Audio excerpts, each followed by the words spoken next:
Hello students, welcome back to my channel. हम लोग 9th में चैप्टर 6 रेखा एवं कोण का क्वेश्चन नंबर 1 कर रहे हैं। ओके, एक्सरसाइज 1 है ये।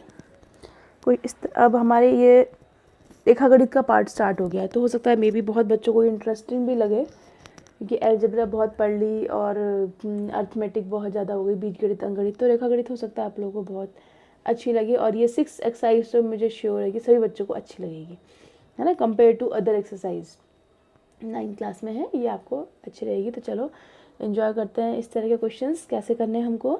आकृति 6.13 में रेखाएं ए बी और सी डी। सबसे पहले इसमें काम है कि आप लोग जो बेसिक चीज़ें हैं उनको देखेंगे। रेखाएं, बिंदु, प्रतिच्छेद, ये प्रतिवर्ती, ऐसे थोड़े नए नए शब्द आएंगे आपके पास, तो इससे थोड़ा सा फैमिलियर हो जाइए।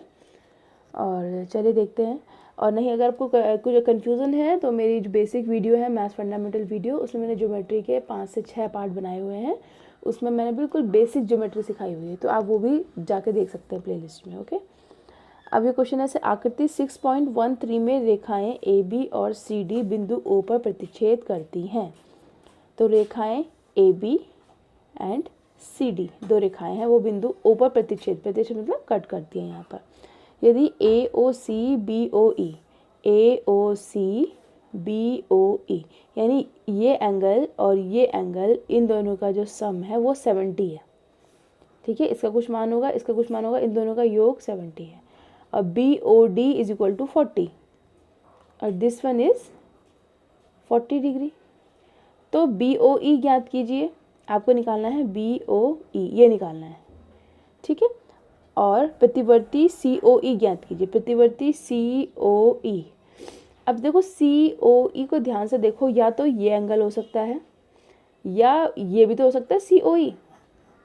तो प्रतिवर्ती लिख दिया ना अगर यहाँ पर प्रतिवर्ती, तो प्रतिवर्ती का मतलब ये है कि इस जो मतलब 180 से ज़्यादा होता है।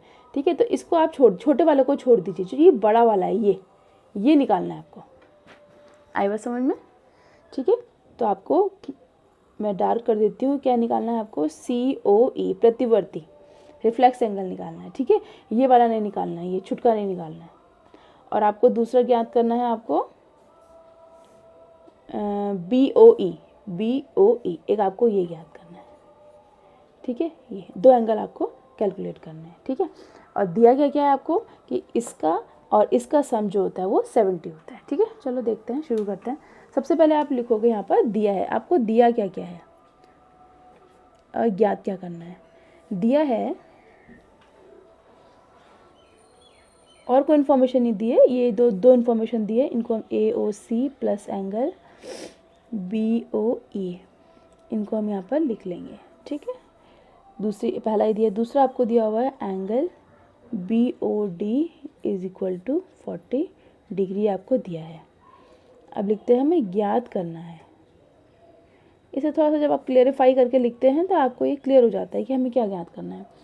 एंगल बी ओ ई आपको ज्ञात करना है, और प्रतिवर्ती मैंने टाइप ऑफ कोण बता रखे हैं,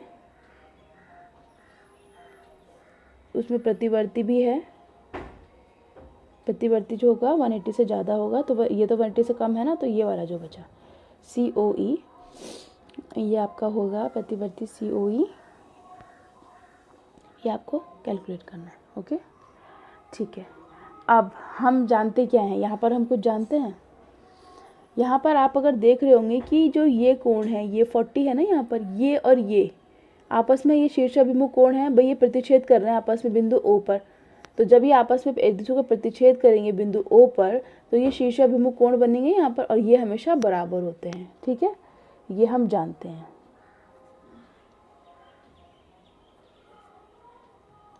हम जानते हैं angle B O D, B O D is equal to angle C O A. पहले जो हमें पता रहता है ना, अब वर्टिकली अपोजिट भी बोलते हैं इसको। इस पर मैंने पूरी वीडियो बनाई हुई है, आप मेरे पूरे इसके 5 पार्ट को देखिए तो आपको बिल्कुल दिक्कत नहीं होगी। शीर्षाभिमुख कोण। ठीक है, ये वर्टिकली अपोजिट होगा, शीर्षाभिमुख कोण हमेशा बराबर होते हैं। तो यानी BOD 40 था तो आपको COA कितना मिल गया, COA हो गया आपका 40 डिग्री, यानी ये 40 हो गया। ओके, अब आपको ये निकालना था, आपको पता है कि इसका और इसका सम 70 डिग्री है, तो angle AOC plus angle BOE is equal to 70 degree. ठीक है, मैंने यहाँ पे COA लिखा है, आप इसको AOC भी पढ़ सकते हैं। ठीक है, तो AOC कितना है हमारे पास, शीर्षाभिमुख कोण है, और जो बराबर है हमारा 40 डिग्री के। तो AOC का मान कितना हो गया, 40 डिग्री, AOC बराबर 40 degree plus BOE is equal to 70 degree. तो angle BOE is equal to 70 minus 40 that is 30 degree. तो BOE का मान आ गया हमारा 30 डिग्री। आप सोच रहे होंगे कि मैं आपको पता कैसे चला कि ये इस तरह से मैं शीर्षाभिमुख की प्रॉपर्टी लगाऊं, क्योंकि मैंने देखा, मैंने कहा ये प्रतिच्छेद कर रहा है, तो प्रतिच्छेद कर रहे हैं बिंदु O पर, तो कुछ तो क्लू है यहाँ पर। तो यही क्लू है कि ये वाला एंगल ये बराबर है, और ये हमें पता ही था, ये 40 निकल गया, ये हमें पता ही था। इन दोनों का जो सम है 70 है, तो अगर ये 40 टोटल 70 है तो 40 ये है, तो ये बचा हुआ कितना होगा, 30 डिग्री होगा।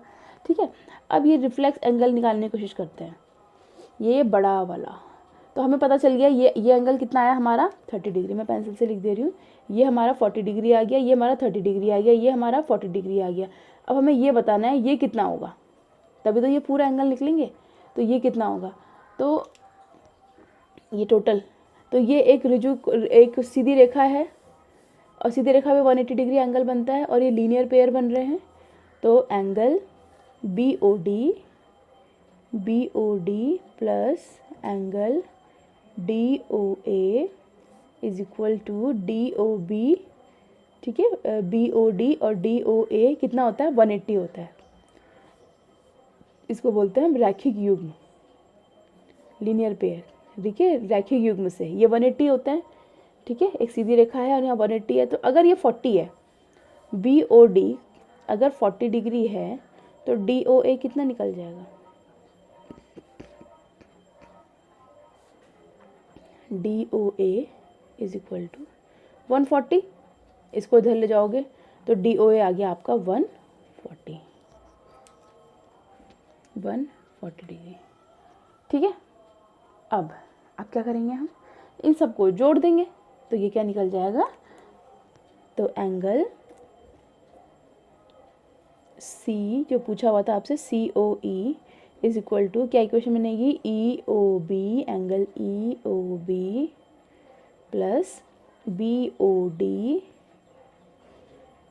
बहुत आराम से क्या बता रही हूँ मैं, और धीरे धीरे आप भी इसी तरह से समझिए, बिल्कुल एक बार में समझ में नहीं आया फिर दोबारा देखिएगा। AOC, सॉरी ये तो याद, AOC। ठीक है, अब देखो EOB बता दो मुझे कितना है, 30 डिग्री हो गया।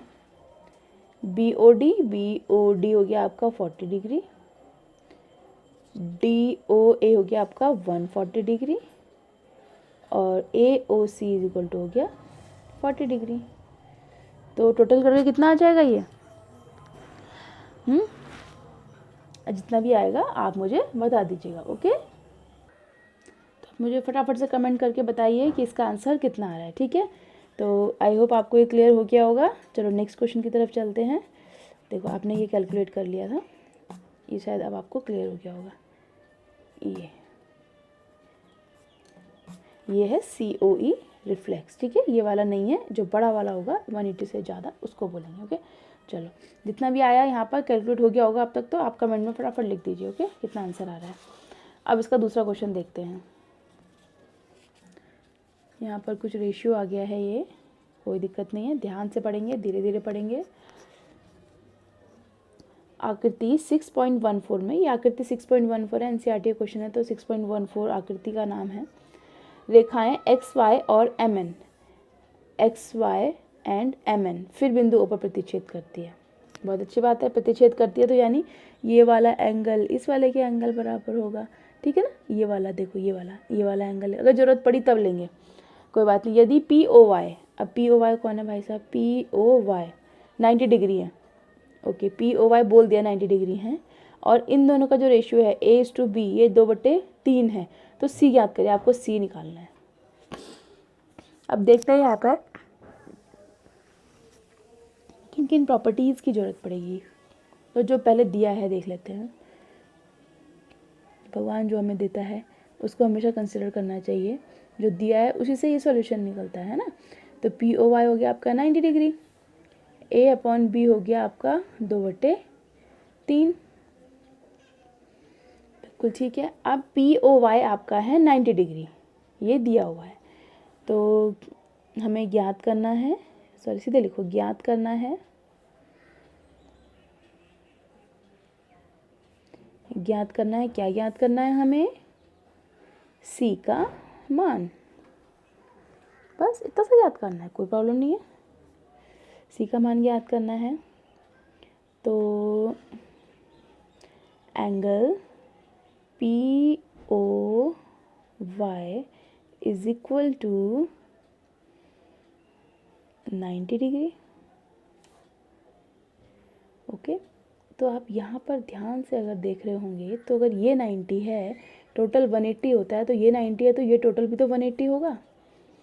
कोई बात नहीं, angle P O Y 90 degree ये आपको दिया है, दिया है। उसके बाद गिवन, इंग्लिश में लिखते हैं आप गिवन। उसके बाद एंगल पी ओ एक्स बराबर कितना होगा, पी ओ एक्स ये भी आपका 90 डिग्री होगा, क्योंकि लीनियर पेयर, रैखिक युग्म। कैसे रैखिक युग्म, आपने बोला P O Y, angle P O Y plus angle P O X is equal to 180। P O Y था 90 डिग्री, तो एंगल पी ओ एक्स हो जाएगा 180। तो आप लोग माइंड में ही कैलकुलेशन कर सकते हैं ना, इतना लिखने में ऐसा लगता है कितना सारा लिख दिया और कितना बड़े बड़े क्वेश्चंस हो गए, है ना, ऐसा फील होता है, जबकि कुछ नहीं था। वो उसी स्टेप को मैंने एक लाइन में भी लिख दिया था। ये देखो, मैथ्स की तो यही ब्यूटी है, आप मेंटल मैथ्स कर लो। मैंने यहाँ पर मेंटल मैथ्स कर लिया था, यहाँ पर मैंने इसको दिखा दिया कैसे 90 डिग्री है, रैखिक युग्म। ओके, तो पी ओ एक्स हो गया आपका 90 डिग्री। पी ओ एक्स को क्या लिख सकते हैं आप, एंगल पी ओ एक्स को लिख सकते हैं हम P O M plus angle M O X is equal to 90। अब पी ओ एक्स के दो टुकड़े हैं, तो ये टुकड़ा और ये टुकड़ा इक्वल टू 90 तो होगा पी ओ एम और एम ओ एक्स 90 डिग्री हो गया। ओके, अब यहाँ पर एक खास बात हमने यहाँ जो छोड़ी है वो हमने ये छोड़ी है, तो पी ओम, चलो पहले मैं लिख देती हूँ, A plus B is equal to 90 degree. ठीक है, इसके अलावा अगर हम देखें कि हमको A/B जो दे रखा है वो 2/3 दिया हुआ है, तो यहाँ से अगर मैं A का मान निकाल लेती हूँ तो आ जाएगा 2/3 B। अगर हमें A और B पता चल गए, अगर हमको A और B पता चल गए तो हम C भी निकाल सकते हैं। ओके, तो C कैसे निकलेगा, चलो देखो A और B निकालते हैं। पहले A हम यहाँ पर रख देते हैं, A की जगह हम रख देते हैं 2/3 B plus B is equal to 90 degree, 5/3। इसको आप फ्रैक्शन सॉल्व कर लेंगे,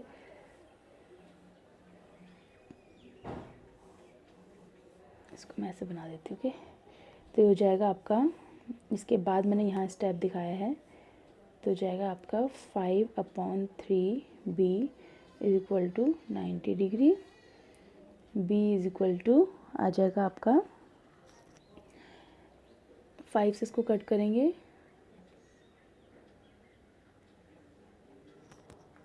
16, तो B हो जाएगा 48 डिग्री। ओके, 48 डिग्री आएगा, या आप इसको यहाँ पर 27 भी कर सकते थे, फिर 22, फिर 270 को आप 5 से डिवाइड कर दे तो ये 5 पंजे 25, तो 5 चौको कितनी 54 आएगा भाई, ये 58 गलत आ रहा है, ठीक है 54 डिग्री। अब देख लेते हैं दूसरा एंगल ए देख लेते हैं। मैंने इसको ऐसे किया 5B = 90 × 3। मेंटल मैथ्स करते करते कुछ हो गई है गड़बड़, इसलिए ये इसका आंसर ये आएगा, ठीक है। मैंने इसको 5 से कट किया तो इसका 18 आना चाहिए था ना, मैंने 16 लिख दिया, तो 18 आना चाहिए था तब ठीक आता। तो ये दो मेथड है सॉल्व करने के, आप ऐसे भी कर सकते हो, ऐसे भी कर सकते हो। ओके, बी आ गया आपका 54। अब ए कितना होगा आपका, a + b था आपका, a + b = 90 डिग्री था, तो a = जाएगा 90 - 54, और तो a = आ जाएगा 6 एंड 8 36, यही आएगा 36 डिग्री। अब देखो, अब आपका ए और बी तो आ गया, फ़ायदा क्या हुआ ए और बी निकालने से, जल्दी बताओ हमको। अब यहाँ पर देखो b + c एक रैखिक युग्म बना रहे हैं, ठीक है। आप अपने अकॉर्डिंग इसको अरेंज वे में लिखिएगा। b + c मैं आपको एक्सप्लेन कर रही हूँ इसलिए काफ़ी लेंदी हो जा रहा है।